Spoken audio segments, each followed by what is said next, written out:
Senhor é meu pastor e nada me faltará.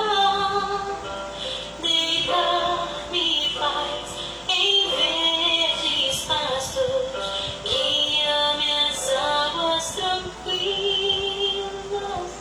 refrigera minha alma, guia-me pelas veredas da justiça por amor do Senhor.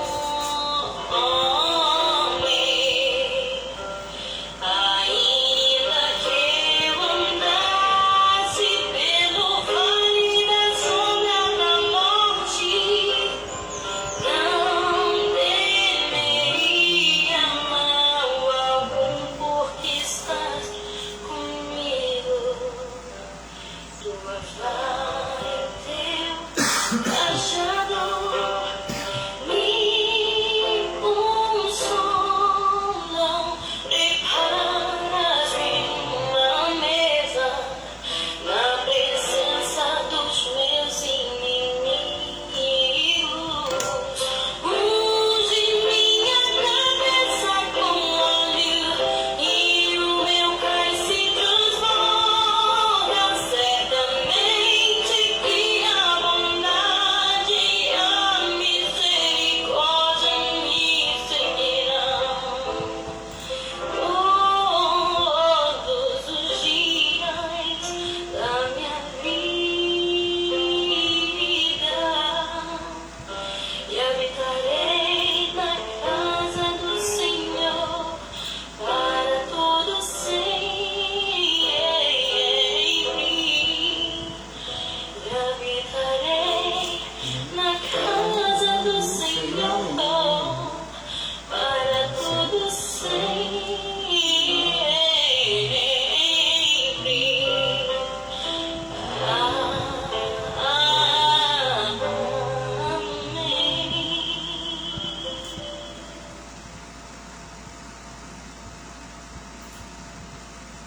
Bom dia a todos, meus amados.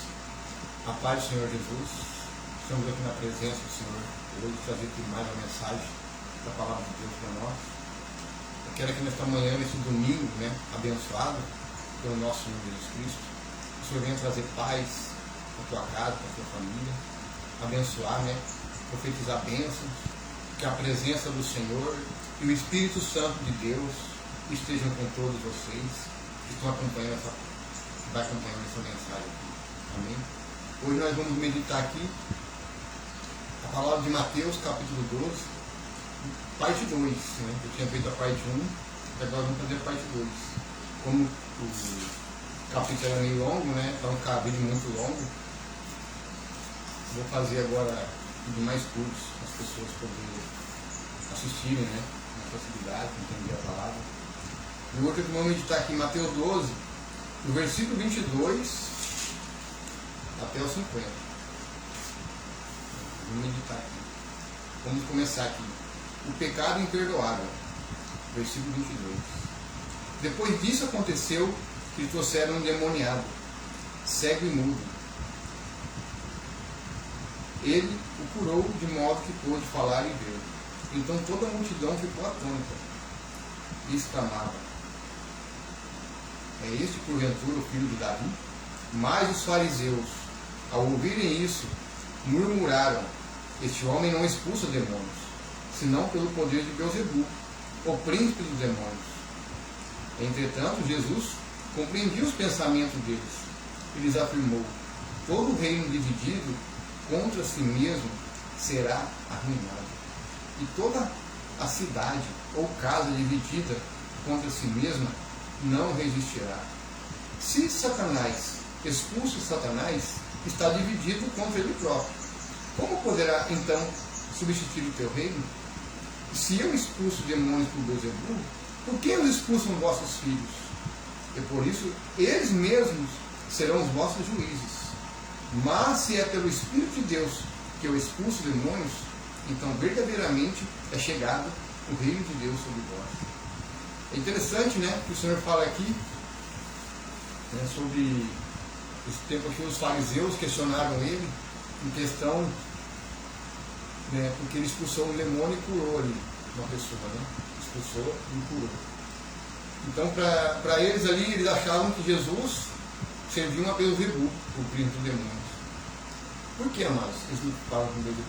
Beelzebu, ele é um príncipe, ele é um principado. Ele domina os demônios mais baixos. Muitas vezes, amados, quando as pessoas expulsam um demônio sem a autoridade de Jesus, sem ser no nome de Jesus, a gente tem que estar muito atento a isso. Se você vai numa igreja que o pastor vai lá e expulsa o demônio e não usa o nome de Jesus, com poder e autoridade, que a pessoa não tem o Espírito Santo, como que ela vai expulsar um demônio? A pessoa não tem o Espírito Santo de Deus. Mas usa outros meios para expulsar um demônio. Outros meios. E você sabe que isso, o inimigo ele usa de forma para enganar, para atrair gente para a igreja, para lotar a igreja. Então temos que ser muito vigilantes em questão a isso. Hoje em dia existem igrejas que usam o nome do Senhor e que expulsam o nome dele. Né? É isso que a gente tem que saber. A quem estão servindo realmente? Será que estão servindo a Deus, a Jesus Cristo? Ou a esse Beelzebu? Por isso que nessa questão aqui, os fariseus questionaram Jesus. Nós sabemos que Jesus, ele expulsava demônios, curava enfermos, sim, mas não por Beelzebu, e sim pela autoridade do Pai através do Espírito Santo. Então Jesus viu aqui que, compreendendo os pensamentos deles, ele pega e afirma aqui, né, no versículo 25, né, que todo reino dividido contra si mesmo será dividido, né, será arruinado. Toda cidade ou casa dividida a si mesmo não resistirá. Se Satanás expulsa, Satanás está dividido contra ele. A gente vê assim uma nação, né? Como que uma nação dividida vai prosperar? Como que uma casa onde as pessoas são divididas vai prosperar? Como que uma cidade que tiver o povo ali tudo dividido, como é que a cidade vai para frente? Por quê? Porque as pessoas estão divididas. Onde há divisão, o inimigo ele age facilmente, né? E domina, né? E cria ali todo o caos. Então, a divisão vai arruinar, né? Por isso que a nossa nação sofre hoje. Nossa nação perece. Por causa do quê? Por causa disso, por causa que as pessoas não têm o Deus vivo, não conhecem realmente o Deus vivo. Por isso que eu falo, quem serve ao Senhor, quem serve a Cristo de verdade, com certeza vai ter poder e autoridade sobre os demônios. Pode vir. A pessoa, se ela tiver em consagração total, em oração, em jejum, a pessoa, se ela tiver com um espírito maligno, ao aproximar dessa pessoa, ela já manifesta. Porque a luz, ela não bate com as trevas. Não bate. E Jesus tinha a luz do Espírito Santo. Entanto, quando um demoniado se aproximava dele, uma pessoa que estivesse com o Espírito, manifestava. E Jesus, com sua autoridade, ia lá e repreendia esse demônio. Então você vê que os próprios fariseus aqui o questionaram, né? Duvidando do poder dele. Vamos continuar aqui no versículo 29. Ou ainda como pode alguém entrar na casa do homem forte e roubar de todos os bens sem primeiro amarrá-lo? Só depois disso seria possível saquear sua casa. Quem não está comigo está contra mim. E aquele que é comigo não pode. Quem não está comigo está contra mim. E aquele que comigo não pode, ele espalha. Portanto, eu vos assevero, todos os pecados e blasfêmias serão perdoadas às pessoas. A blasfêmia contra o Espírito Santo não, porém, será perdoada. Então aqui o que acontece? Ele fala que se a pessoa blasfemar contra Deus, blasfemar contra o Pai e Filho, ainda pode haver perdão. Mas aquele que blasfema contra o Espírito Santo de Deus, é como se fosse falar assim, a pessoa, o Espírito Santo usa a pessoa, né, para as coisas de Deus, e a pessoa pega e atribui ao diabo. Isso é uma blasfêmia contra o Espírito Santo. Deus não se agrada com isso. E com certeza não é perdão, não existe perdão. Agora, quando o Espírito Santo, quando a pessoa comete um pecado, quando você comete uma falha, que acontece? O Espírito Santo ele já te incomoda. O Espírito Santo ele já coloca na tua cabeça ali, você fez não está certo. É assim que o Espírito Santo age. O Espírito Santo ele cobra. Quando você está fazendo algo errado, que não agrada o Senhor, o Espírito Santo vai te incomodar. Quando a pessoa vai fazer algo que Deus mandou, o Espírito Santo manda, através do Espírito Santo, a pessoa vai fazer. Ó, ajuda aquela pessoa. Quando Deus coloca, a pessoa vai falar, ó, o Espírito Santo vai falar, ó, faz isso para aquela pessoa. Porque é o Espírito Santo mandando. Não é a pessoa pedindo, é o próprio Senhor colocando. Vai e faz. Então, a gente tem que saber diferenciar quando é do Espírito Santo e quando não é do Espírito Santo. Qualquer pessoa que disser uma palavra contra o Filho do Homem, isso lhe será perdoado. Porém, se alguém falar contra o Espírito Santo, não lhe será perdoado isso. Nem nesta época e nem no tempo futuro. Ou fazer a árvore boa o seu fruto bom, ou a árvore má o seu fruto mau. Pois uma árvore é conhecida pelo seu fruto. Raça de víboras, como podeis falar coisas boas sendo maus? Pois a boca fala do que está cheio o coração. Uma boa pessoa tira do seu bom tesouro coisas boas, mas a má pessoa tira do seu tesouro mau coisas más. Por isso vos afirmo que de toda palavra fútil que as pessoas disserem, dela deverão prestar conta no dia do juízo. Porque pelas tuas palavras serão absolvidos e pelas tuas palavras será condenado.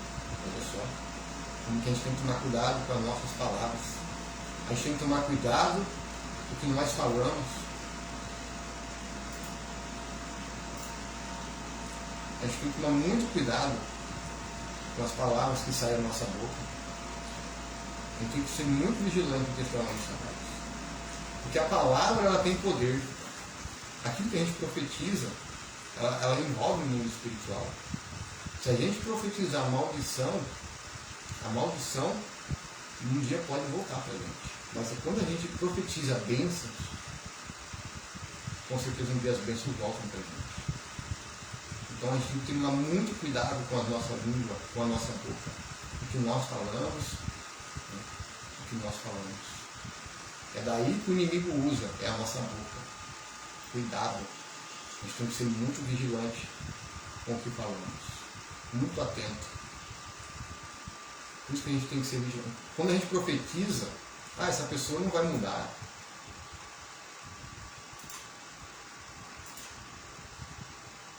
A pessoa não muda. O que acontece?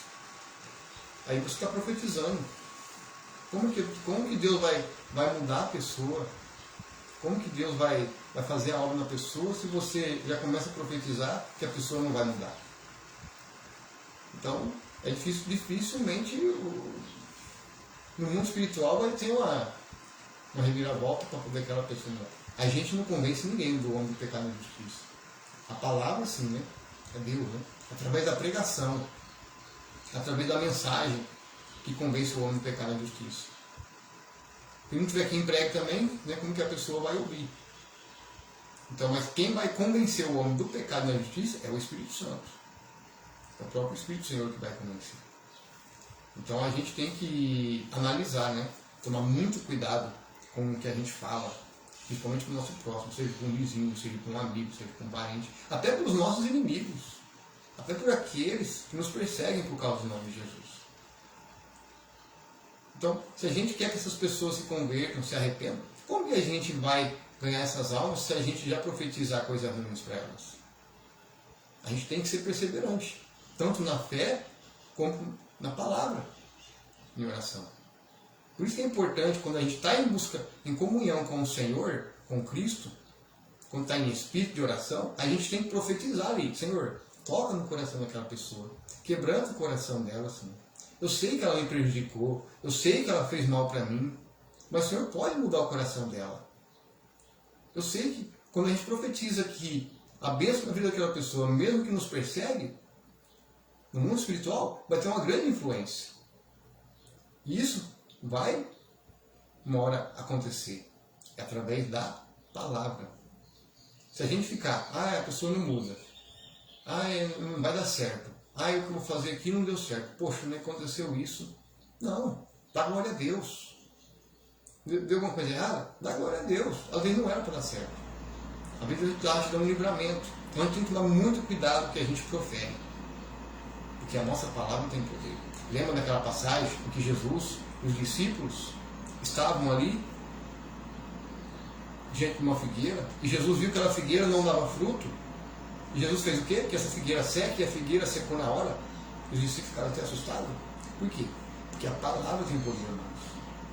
A gente tem que tomar muito cuidado com certas palavras que a gente fala, palavras que traz espíritos malignos, palavras que traz demônios, traz coisas ruins, negativas. Isso traz coisas ruins para nós mesmos. É assim, né? Traz ruins para dentro da casa. Por isso tem que tomar muito cuidado. Temos que ser vigilantes com a nossa boca. Porque a palavra da nossa boca tem poder. Tem muito poder. Se torna pior que a feitiçaria. Entendeu? Então temos que ter muito cuidado.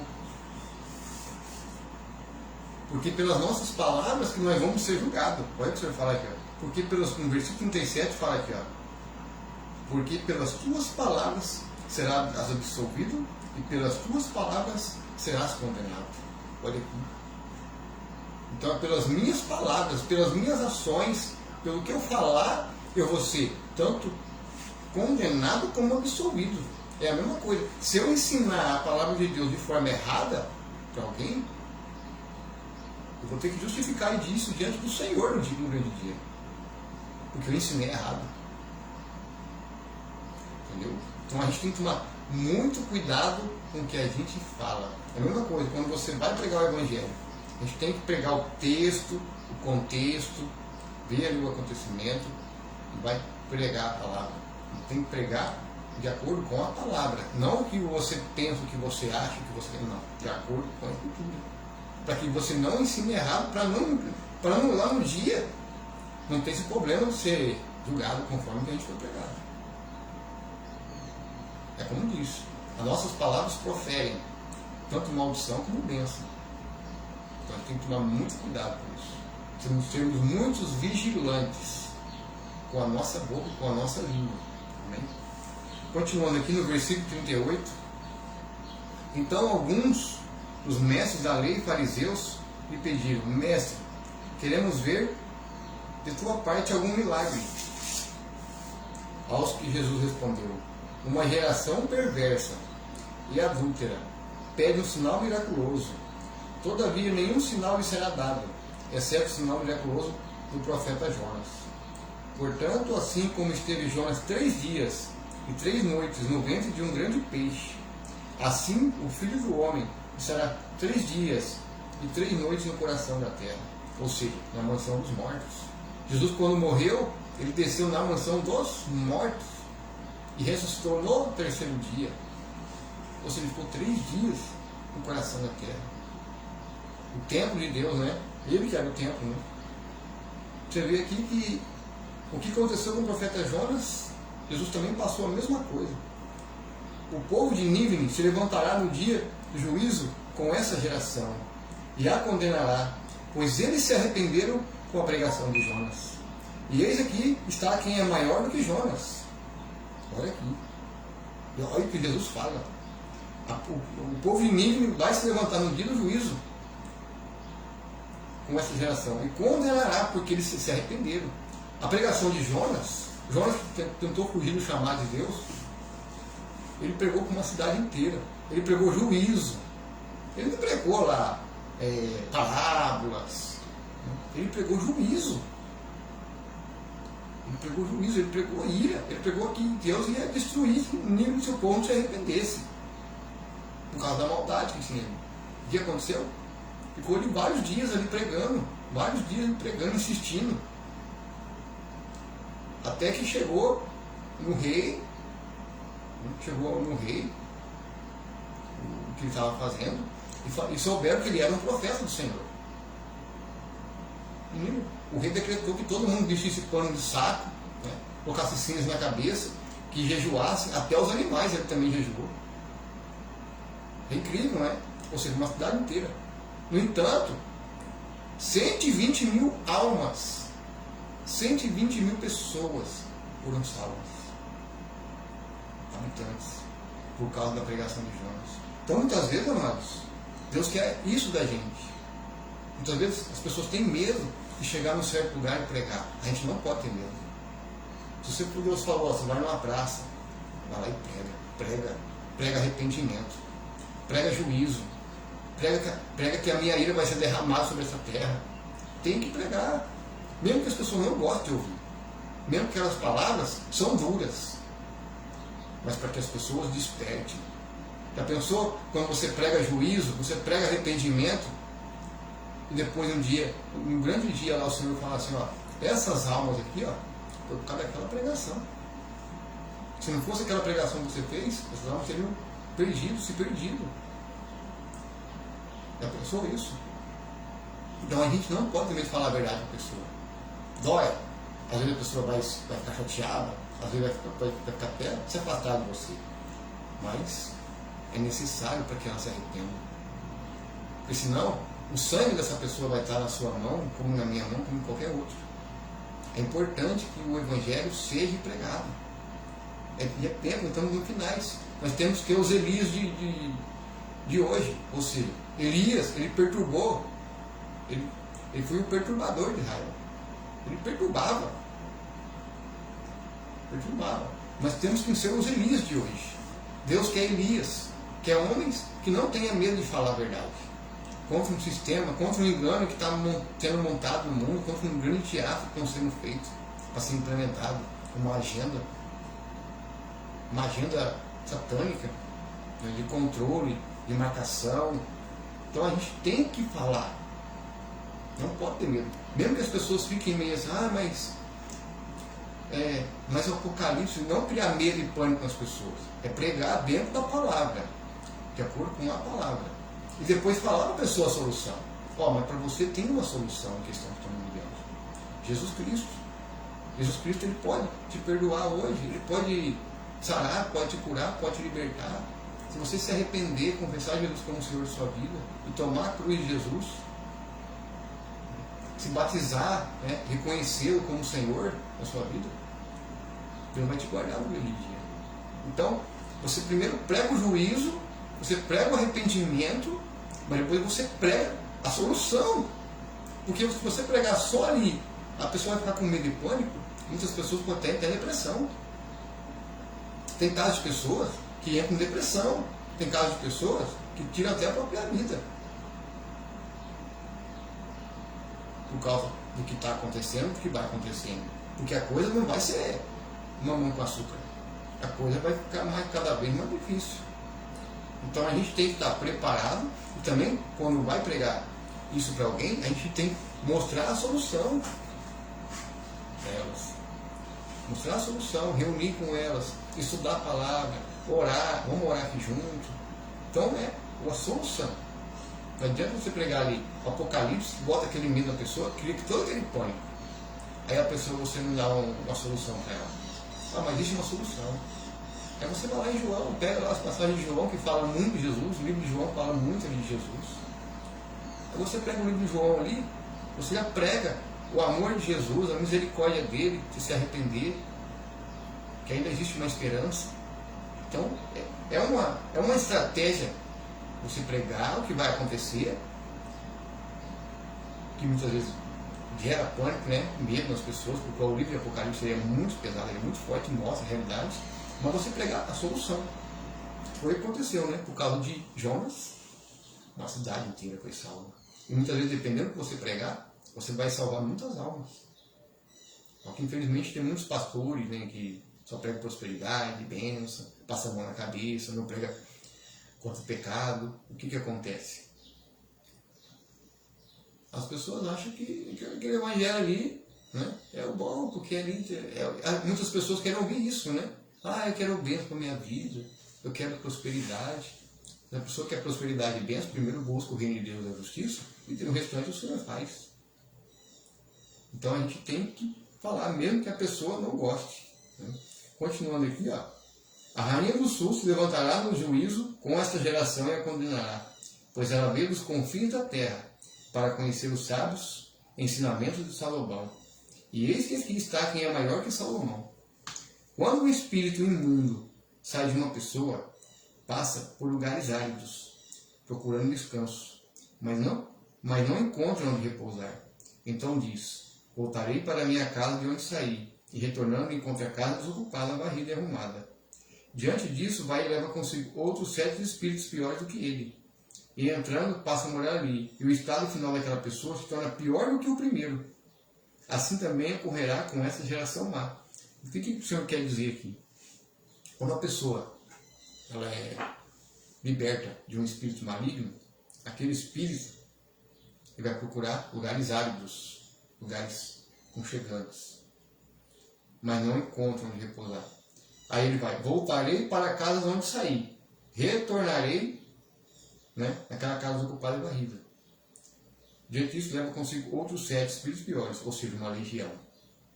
É por isso que eu falo, quando a pessoa ela é liberta de um espírito, quando ela é liberta, ela tem que fechar as brechas para o inimigo não entrar e fazer a bagunça. Porque se achar uma brecha, ele entra.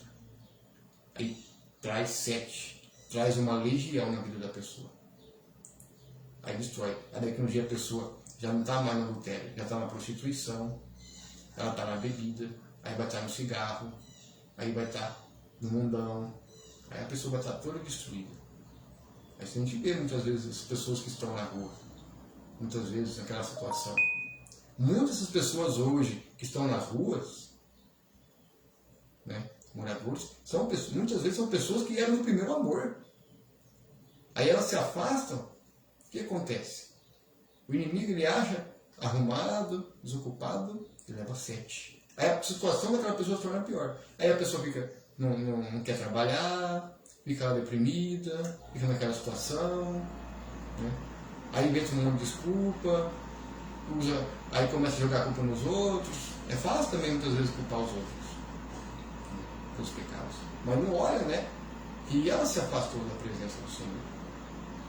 E onde o inimigo vem, não vem com um demônio, vem com muito mais. Muitas pessoas que estão na situação. Fica naquela lamaçal, sua vida não vai para frente, fica naquela situação. Por causa do quê? Por causa muitas vezes também de maus pastores, como fala em Ezequiel 34, de pastores que não cuidaram das ovelhas. As ovelhas foram dispersas. Em vez de eles pregar, porque o que acontece? Muitas igrejas hoje, muitos pastores não pregam arrependimento mais. Não pregam mais salvação. Não prega. Só prega aquilo que convém a ele, passando a mão na cabeça. Aí o que acontece? O estado daquela situação daquela pessoa, ela acaba se afastando. Por quê? Chega lá, o pastor só pede dinheiro, só fala em campanha. Não ajuda a pessoa espiritualmente. Aí eu falo, como que a pessoa vai crescer espiritualmente se a pessoa não ajuda? Porque só quer o quê? A lã das ovelhas. Não quer ajudar as ovelhas, quer a lã delas. É o que acontece. Pastores maus. E onde as pessoas acabam sendo dispersas, e onde ela acaba se afastando, aí ela volta para o mundo lá. Aí começa com uma bebida, outro oferece um cigarrinho, ele vai também, dá um embalo, pronto, já deu a brecha. O que ela fazia, ela voltou a fazer tudo de novo. Aí já era a pessoa, é a mesma coisa que o Senhor fala. Então tem que fechar as brechas. O inimigo ele não brinca. O mundo espiritual não é brincadeira. As pessoas acham que é brincadeira. Continuando aqui, versículo 46. Enquanto Jesus estava pregando, a grande multidão, do lado de fora, sua mãe e seus irmãos procuravam falar com ele. Do lado de fora. Então alguém o avisou: tua mãe e teus irmãos estão lá fora e desejam falar-te. Jesus, entretanto, respondeu ao que lhe trouxeram a informação: quem é minha mãe e quem são os meus irmãos? E estendendo a mão na direção dos discípulos que já estavam ali com ele, afirmou: eis minha mãe e meus irmãos. Pois todo aquele que faz a vontade de meu Pai que está no céu, esse é meu irmão, minha irmã e minha mãe. Olha que interessante, né? As irmãs e os irmãos estavam lá fora. Veio uma pessoa e avisou. Entretanto, Jesus apontou o dedo Né? Estendeu a mão em direção dos discípulos, já estava ali com ele, e afirmou: eis minha mãe e meus irmãos. Então quer dizer que aqui já prova que Jesus tinha irmãos e irmãs, por parte de José ou Maria. Aí muitas vezes a igreja católica vai lá e fala: não são irmãos e irmãs de sangue, são irmãos e irmãs, sim. Então José e Maria, depois que teve Jesus, ficou ali um olhando para a cara do outro e nunca mais tiveram relações. E casamento é isso, né? Não ia ter mais. Deus não disse que o homem e a mulher foi feito para ter filhos? Para encher a terra? Então, não tem lógica isso. Da igreja romana criar que Maria tem uma virgindade perpétua. Não existe virgindade perpétua. Lá em Mateus 1, fala: e José não a coabitou enquanto não nascesse a criança. Lá fala em Mateus, no livro de Mateus, no capítulo, tem um comecinho aqui, ó. Vamos lá, vamos quebrar essa heresia de que Maria tem a virgindade perpétua. Aqui, ó. Vamos aqui, de Mateus 1, versículo. Cadê? Aqui, ó, versículo 25, no finalzinho do capítulo. Contudo, não a coabitou com ela, enquanto ela não deu à luz ao filho primogênito. E José lhe colocou o nome de Jesus. Cai por terra isso, né? E que Maria tem uma virgindade perpétua. E muitas pessoas acreditam que Maria é virgem até hoje. Ela é uma mulher obediente, uma serva, temente a Deus. E na onde a vida é pecado, né, marido e mulher ter relações, ter filhos, não é pecado isso. Deus deixou o homem e a mulher para constituir família. Então, não tem lógica isso. Então, José e Maria teve mais filhos sim, a Bíblia prova. E eles batem de frente que não eram. É incrível isso. Aí muitas vezes quando você vai brigar com um católico isso, ele lá vem tá falando: vocês protestantes, não sei o quê. Gente, não é. Está na Escritura. Está nessa Bíblia. Se pegar uma Bíblia católica vai estar a mesma coisa. Se pegar todas, é que os padres não pregam. É verdade. Os padres não pregam.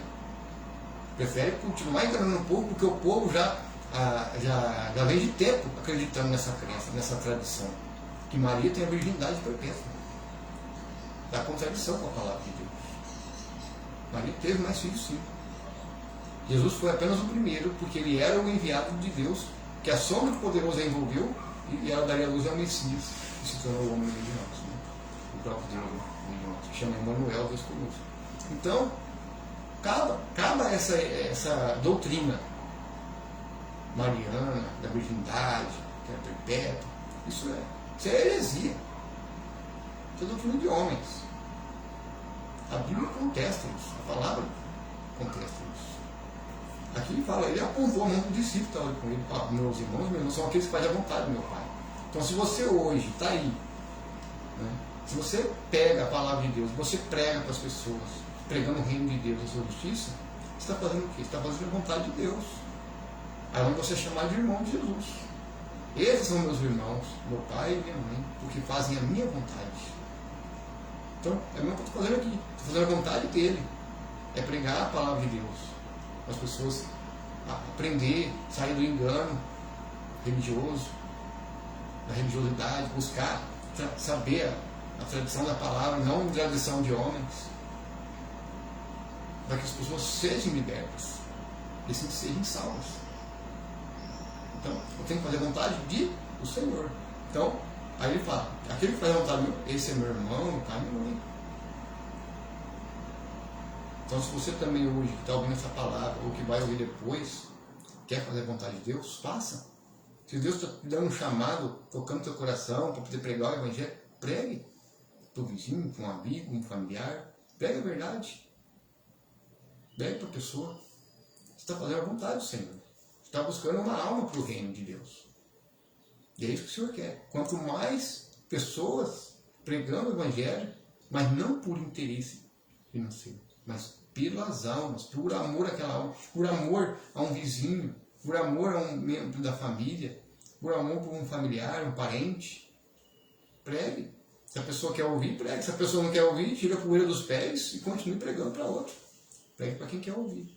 Tem pessoas que não querem. Se a pessoa não quer, você tira a poeira dos pés. Como diz, né?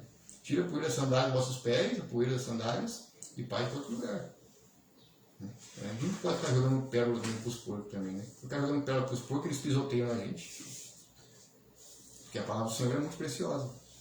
Então, você vê que aqui já mostra a verdade. Hoje, agora que você conhece essa palavra aqui, se você chegar um parente, um familiar, que seja católico, que não gosta quando você vai falar da Maria, você não está falando mal, não precisa falar mal. Não, Maria foi uma serva, foi uma mulher humilde, obediente, ela temente a Deus, né? Fez a vontade de Deus, não fez a vontade dela, mas sim do Senhor. Né?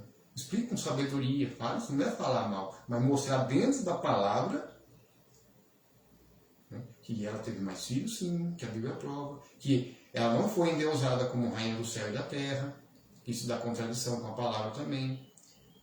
Porque se ela tivesse como rainha do céu e da terra, ela estaria na visão aqui, no livro de Apocalipse, que João teve. Vamos pegar aqui para provar. Apocalipse. Aqui. Apocalipse 4. Apocalipse 4, o apóstolo João, né, que foi arrebatado em espírito, fala aqui, ó. Depois desses acontecimentos, observei uma porta no céu, e a primeira voz que eu ouvira, como uma voz de trombeta, falando comigo, chamou-me, sobe até aqui, e eu te revelarei os eventos que devem ocorrer depois desses. Imediatamente me vi absolutamente tomado pelo Espírito. E diante de mim estava um trono no céu, e nele estava sentado alguém, ou seja, uma pessoa. Aquele, pois, que estava sentado, tinha fisionomia semelhante às pedras lapidadas de diamante e sardônio. Ao redor do trono reluzia um arco-íris parecendo uma esmeralda. Também ao redor do trono havia 24 outros tronos, assentados sobre eles 24 anciões, vestidos de branco e com coroa de ouro sobre sua cabeça. De trono emanavam relâmpagos, vozes e trovões. Perante ele estavam acesas 7 lâmpadas de fogo, que são 7 Espíritos de Deus. E diante do trono ainda havia semelhante a um mar de vidro, translúcido como cristal. No centro, circundando o trono, havia 4 seres viventes, cobertos de olhos, tanto na frente como nas costas. O primeiro aparentava um leão, o segundo era semelhante a um touro, o terceiro tinha um homem, o quarto parecia uma águia voando voo. Cada um desses seres tinha 6 asas e eram repletos de olhos, tanto ao redor como por baixo das asas. Dia e noite proclamam sem cessar: Santo, Santo, Santo é o Senhor Deus, o Todo-Poderoso, aquele que é, aquele que era e que há de vir. Então aqui vê que Maria não está aqui. Cadê a rainha? Fica difícil, né? A Igreja Católica prega que ela foi a ascensão, ela se ascendeu aos céus, né? O corpo dela, o corpo e alma, ela também morreu, como os outros. O único discípulo que não foi martirizado foi João. Ele foi levado para a ilha de Patmos, preso. E lá o Senhor, Deus permitiu que acontecesse isso para que ele fosse usado para escrever o livro do Apocalipse, revelação para os dias de hoje para nós. Então, você vê que Deus o preparou. Ele morreu depois. É óbvio, daquele tempo para cá ele está vivo até hoje, né? Mas Deus usou ele dessa maneira. Os outros todos morreram, martirizados, mortos, uns foram decapitados, Estevão foi apedrejado. Maria, não existe provas que Maria, o corpo dela desapareceu. Onde fala que o corpo dela desapareceu? Tem que ter documentos, tem que ter fatos que provam. Agora, de Jesus, sim, porque ele está aqui na Escritura. Onde na Escritura fala que o corpo dela desapareceu? Tem alguma passagem que menciona o desaparecimento do corpo dela? Não. Então, isso é doutrina. O que não está de acordo com a Escritura é doutrina, porque eles escondem. Eles mentem. Então, Maria não está aqui como rainha do céu e da terra. A Bíblia prova isso. Então, é doutrina. É engano que criaram para a pessoa acreditar naquilo. É onde acontece esse engano aí e as pessoas acabam acreditando. Né? Acho que, vamos ver aqui.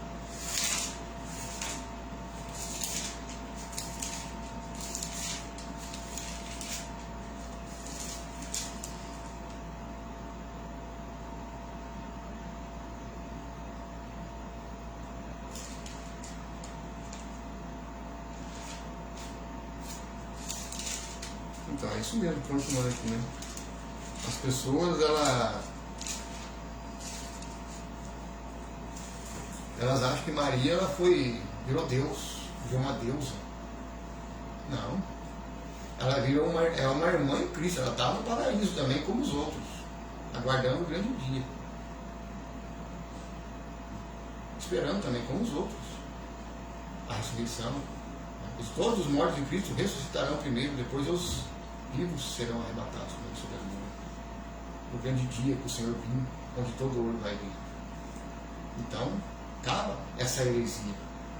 Ah, Maria, ela é rainha do céu e da terra. Aí colocam isso na padroeira, né, um pedaço de imagem, foi colocado dentro do rio. Olha que ponto chegou. Colocar que a Aparecida tem a ver com Maria. Por isso tem que tomar cuidado, é muito engano, amados. Os espíritos, eles usam estratégia, os espíritos malignos usam estratégia para atrair as pessoas para o engano. Né? Para atrair para os ídolos. As pessoas adorar deixar o Deus vivo, que é espírito, para adorar ídolos. Nosso Deus é soberano. Nosso Deus tem poder. Ele é o Criador do céu e da terra. Ele é espírito, a gente não vê. Mas quando você está orando em espírito, você sente a presença do Senhor. Quando você coloca diante do Senhor, em oração, em espírito de oração, você está, o quê? Tendo aquela intimidade com o Senhor. Porque Ele é espírito. Ele é espírito. Se nós somos formados por corpo, alma e espírito. Então, é o teu espírito em sintonia com o Espírito de Deus. É isso que o Senhor quer. Que nós sejamos em espírito para o Senhor. Porque Jonas, você viu que Jonas, ele estava dentro de um grande peixe. Aí eu falo, aí é onde vê a onisciência de Deus, né? A onisciência do Senhor.